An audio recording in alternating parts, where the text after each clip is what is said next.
Plug the power cord into the back of the printer.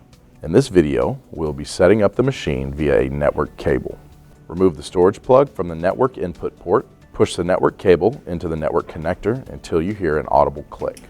Power on the printer by pressing the power button located at the lower front area of the unit. Now allow the machine to run its startup sequence. The startup begins with the welcome screen. The startup may take up to 10 minutes to complete, so please be patient. Scroll to and press the language you will be using. In our example, we are using English.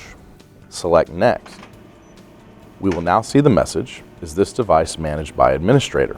The options are no home or small office, or yes, medium or large offices. Choosing yes for medium and large offices means you must enter an ID and password when setting certain printer functions. The no home or small office selection does not use the ID password function. If you're in a home office or the only user of this printer, we recommend the no home option. Select the no home option. The screen will automatically change to a machine setup procedure. Select Next. The screen will show the time zones available. Scroll up or down to find the time zone where your machine will be located. In this example, we will find and select Central Time, US and Canada. The next screen will ask, do we want summertime on or off? We will select on. This will set the machine to areas that use daylight savings time. The display will now allow us to see the year, month, and day.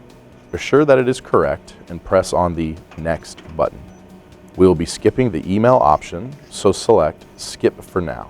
We will also be moving past the home screen setup, so press Skip for the alert setup and press on the Next button. Assure that On is highlighted and select Next and press on the Next button. Press On Wired Network. The display will be giving us an option of using DHCP. Assure that On is highlighted and select Next. The PA2600cwx printer is now set up on the wired network. Select the blue Finish button. The display will now show completed and ask if we want to print a status page. For now, add paper to the cassette so that when the printer is ready, it can automatically print that status page. For more detailed information on adding paper to the cassette, please watch the PA2600cwx Add Paper to Cassette video and learn how to add specific paper types. Go ahead and select Print. The display will now say Accepted and return to the home page. Once the printer has completed the toner procedure, it will then automatically print a status page. You have now completed the initial process for setting up the printer on a wired network.